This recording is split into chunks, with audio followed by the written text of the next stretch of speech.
kepada Allah Subhanahu wa taala. Allah berikan umur panjang kita sampai di penghujung Ramadan. Ibarat lomba pacu kuda, lomba lari ataupun lomba-lomba yang lainnya yang sifatnya kompetisi, maka kita sudah mendekati finish. Kalau sudah mendekati finish, otomatis kalau lomba lari kita harus makin kencang larinya. Kalau lomba pacu kuda harus makin kencang kudanya supaya kita mendapatkan kemenangan di perlombaan itu. Begitu juga di dalam bulan Ramadan ini, kita ingin menang nanti, menang melawan hawa nafsu. Makanya namanya Lebaran. Namanya Lebaran. Lebaran itu lebar. Lebar apanya? Lebar dosa-dosanya. Lebar dosa-dosanya. Mudah-mudahan kita semua memang betul-betul lebar dosa-dosanya. Bukan sekedar lebar dompetnya ya. Lebar dompetnya karena banyak belanja, banyak beli ini beli itu sehingga lupa akan Ramadan. Bapak Ibu, ibadah yang pertama dan utama di bulan suci Ramadan ini kita tahu semua dan ayatnya sangat populer, yakni saum, siam, imsak. Ada saum, ada siam, ada imsak. Itu sama artinya. Saum puasa, siam puasa, imsak juga puasa.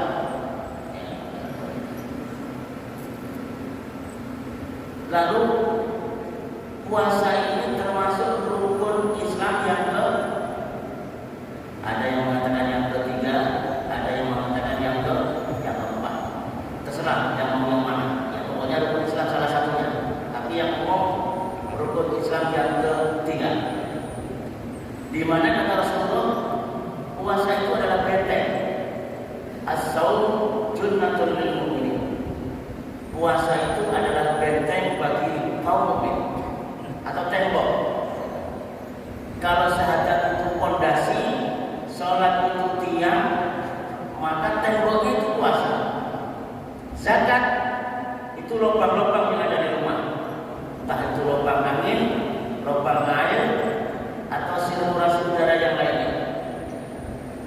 Bayangkan rumah kalau tidak ada lubang anginnya, tidak ada lubang airnya, baik air besar maupun air kecil, pasti rumah itu tidak sehat.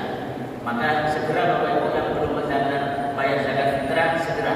Supaya apa? Supaya ibarat rumah itu bersih, sudah ada salurannya. Ya, itu zakat fitrah. Haji itu atapnya. Maka sempurnalah kita Islam kita jikalau kita sudah melaksanakan rukun Islam yang 5 jumlah. Bapak Ibu, kembali ke puasa tadi. Puasa banyak orang yang melakukannya tapi tidak mendapat apa-apa. Kam min shaimin laisa lahu jaza ilal ju' wal atas. Banyak orang yang puasa tidak mendapatkan apa-apa, tidak mendapatkan jaza, tidak mendapatkan pahala ilal ju' wal atas, kecuali hanya sekedar lapar dan dahaga. Maka kalau kita ingin puasa kita sempurna, kita harus jaga 2 hal Bapak Ibu. Yang pertama, jaga hal-hal yang membatalkan puasa. Yang umum 3, makan, minum, hubungan suami istri. Yang kedua, jaga hal-hal yang membatalkan pahala puasa. Apa itu? Penyakit hati Bapak Ibu. Iri, dengki, ghibah, namimah, sum'ah, riya, dan sebagainya. Itu semua adalah penyakit hati. Maka izinkan sejenak saya menyampaikan salah satu hadis Rasulullah Shallallahu Alaihi Wasallam di dalam kitab Ihya Ulumuddin dari Anas bin Malik radhiyallahu anhu. Rasul bersabda, "Khamsun yuftirna as-shaim." Khamsun ada 5 apa? Yuftirna as-shaim, yang merusak pahala shaim, pahala orang yang berpuasa. Maka kalau ingin pahala kita ini ada di sisi Allah, maka 5 hal ini jangan sampai ada di dalam diri kita.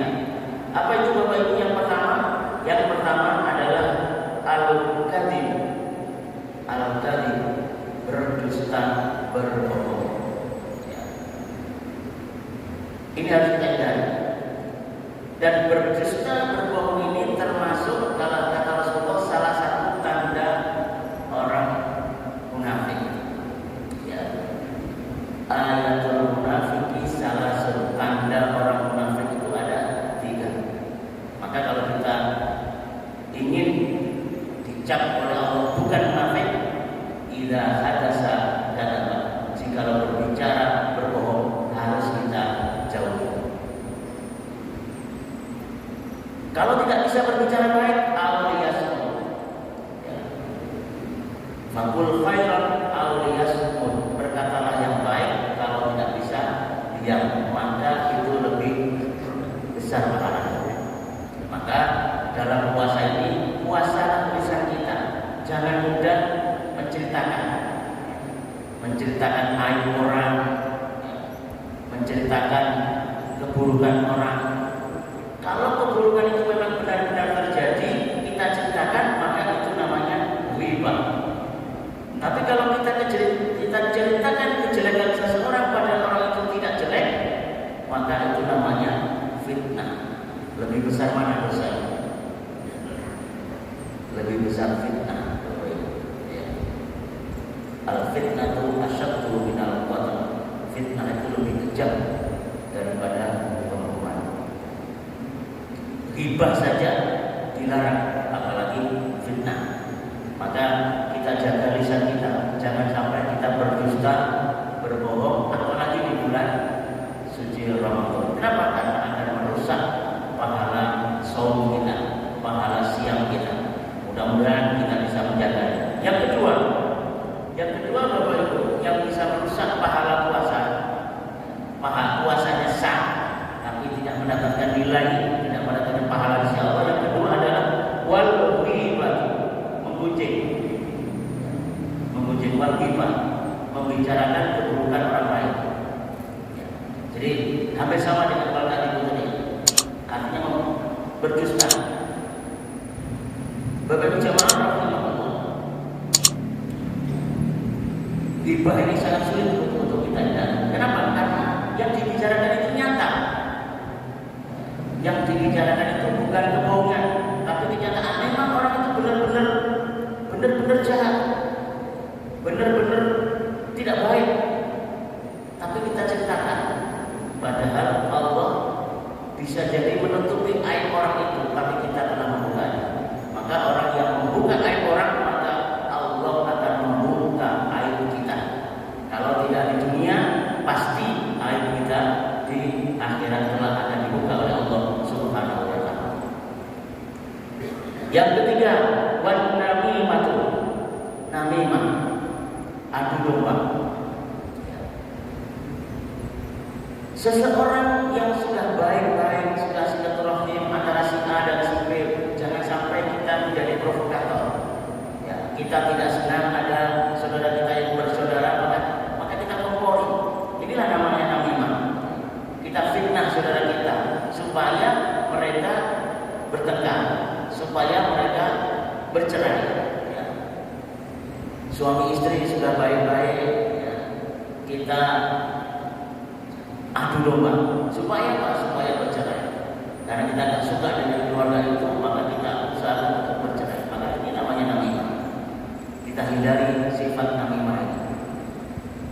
Kemudian Bapak Ibu, yang keempat, wal yamin al kadhibah. Wal yaminul kadhibah, sumpah palsu. Sumpah palsu.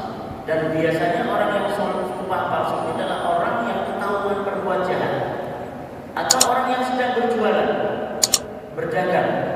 Hati-hati yang kita berdagang, profesinya berdagang. Ya. Walaupun pedagang ini adalah salah satu orang yang bisa masuk surga pertama. Pedagang yang jujur. Pedagang jujur adalah salah satu kelompok yang bisa masuk surga duluan. Tapi kalau pedagangnya tadi tidak jujur, barang yang baik dicampur dengan yang barang yang buruk, apalagi dicampur dengan sumpah palsunya, padahal ini barang campuran, dibilang asli semuanya, baik semuanya, manis semuanya, tidak ada yang busuk, maka dia bersumpah wallahi, demi Allah, maka dia telah melakukan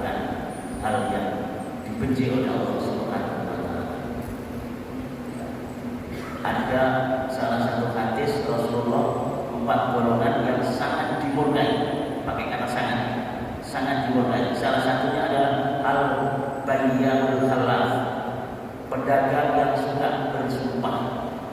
Hati-hati kita yang mau jual motor kita, yang mau jual mobil kita, ya pernah tabrakan, dibilang tidak pernah tabrakan. Ya, itu termasuk apalagi dibumbui sumpah palsu, sudah bohong, ya, dibumbui sumpah palsu. Kalau memang nggak mau ketahuan ya diam aja. Kalau ditanya baru jujur. Ya, biasanya kalau udah begitu kan harganya turun kan, nah, turunnya lumayan. Tapi karena ingin harganya tinggi, ya, dibumbui dengan kebohongan dan dibumbui dengan sumpah palsunya, maka ini termasuk kelompok orang yang dimurkai oleh Allah Subhanahu wa Ta'ala. Bapak Ibu jamaah rahimahullah. Yang terakhir, yang kelima, yang bisa membatalkan pahala puasa adalah wan nadharu bisahwat. Wan nadharu bisahwat, memandang dengan syahwat, memandang dengan nafsu. Bapak Ibu sekalian, makanya puasa itu benteng. Bahkan Rasulullah mewajibkan orang-orang yang sudah mampu untuk menikah segera menikah. Kita tahu hukum nikah itu ada berapa? Ada 5. Ya, hukum nikah itu ada 5. Ada wajib, ada sunnah, ada mubah, ada makruh, ada haram. Tergantung kondisinya. Kalau seseorang itu sudah mampu lahir batin, dan kalau tidak nikah maka akan terjerumus kepada dosa, maka hukumnya wajib. Wajib nikah, kalau tidak nikah berdosa. Kalau dia mampu tapi masih bisa menahan, ya, kalau tadi nggak bisa menahan, kalau ini masih bisa, yang tahu bisa menahan atau tidak siapa? Dirinya sendiri. Masih bisa menahan. Caranya menahan kata Rasulullah, siam, puasa. Karena udah puasa kan loyo Bapak Ibu kan. Semuanya agak rendah tensinya, ya. Susah untuk marah, ya, karena perut kosong. Ya. Maka sunnah hukumnya untuk menikah, ya. Sunnah tadi wajib. Kemudian yang ketiga ubah. Ubah ini hukum asal menikah, ya, memang boleh nikah, boleh tidak, ya. Hukum asalnya. Kemudian bisa juga makruh kalau nikah dengan niat yang kurang baik. Yang kelima haram kalau nikah itu niatnya mau menyakiti. Dan mau nikah ada unsur niat dalam arti mau menyakiti pasangan, maka nikah seperti hukumnya haram. Bapak Ibu jamaah rahimahullah, memandang ini dalam surah An-Nur dikatakan di sana oleh Allah Subhanahu wa Ta'ala bahwa kita harus menundukkan pandangan kita. Harus menundukkan pandangan kita. Pandangan pertama maksud dimaafkan. Insya Allah tidak dosa. Makanya ada orang yang bercanda kalau itu pandangan yang lama, yang pertama ini lama-lama aja Pak. Ya katakan dimaafkan. Kalau lama-lama aja. Padahal begitu pandangan nampak seharusnya apa? Astagfirullah, astagfirullah, masya Allah, astagfirullah. Langsung kita menoleh ke yang lain. Yang lain ternyata pandangannya sama juga Pak. Astagfirullahaladzim, astagfirullahaladzim lagi. Bapak Ibu jamaah rahimahullah. Maka kalau pandangan tadi terpandang tidak ada niat dari awal untuk memandang itu, maka insya Allah maaf. Tapi kalau sudah ada niat, maka jatuhnya kita merusak pahala puasa. Maka di Ramadan ini mari Bapak Ibu kita jaga puasa kita di detik-detik terakhir ini. Ini hari Sabtu, insya Allah seminggu lagi. Kalau Jumat pasti Lebaran, ya pasti Lebaran bagi saudara-saudara kita yang Muhammadiyah. Dan bagi yang lain Sabtu pasti juga, ya, pasti kan. Nggak mungkin Minggu. 31 puasanya nggak mungkin. Sabtu. Kalau ternyata pemerintah sama Jumat, ya alhamdulillah. Minggunya kan tetap lebaran juga. Tak mungkin tidak. Kan pasti juga berhari raya, bersalam-salaman. Ya, maka lebaran itu pasti. Idul Fitri kembali berbuka. Itu makna yang sebenarnya. Bukan kembali suci. Bukan kembali suci. Yang makna yang sebenarnya itu kembali berbuka. Karena hari itu kita haram berpuasa, maka kita kembali berbuka. Kalau sudah kembali berbuka berarti yang Idul Fitri siapa? Orang yang berpuasa. Lebaran dosa-dosanya kenapa? Karena puasa. Berarti yang lebaran siapa? Orang yang berpuasa. Jadi malu ya, kalau kita ikut rame-rame lebaran, tapi yang puasanya belum tentu lebar dosanya, apalagi yang tidak puasa. Idul Fitri juga begitu. Bapak Ibu jamaah rahimahullah. Mari kita jaga perasaan saudara-saudara kita. Ya. Karena di momen lebaran ini saudara-saudara kita ini bermacam-macam Bapak Ibu. Walaupun ada perintah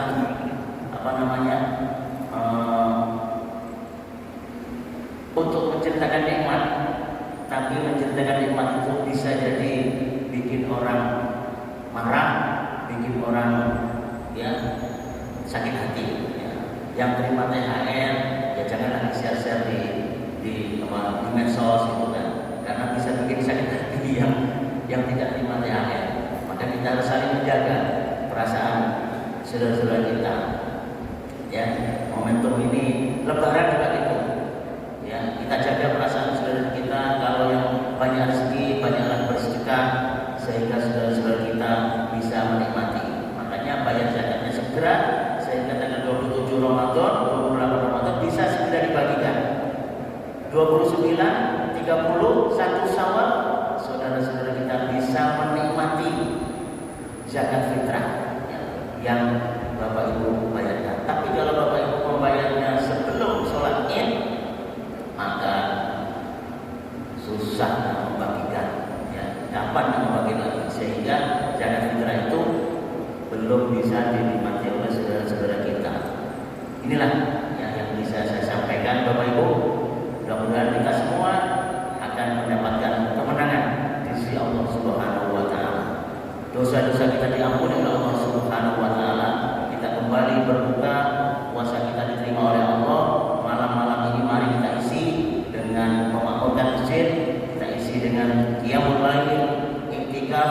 Mudah-mudahan kita semua mendapatkan Lailatul Qadar, malam qadar ya, malam kemuliaan lebih baik daripada 1000 bulan. Terima kasih. Billahi taufik wal hidayah.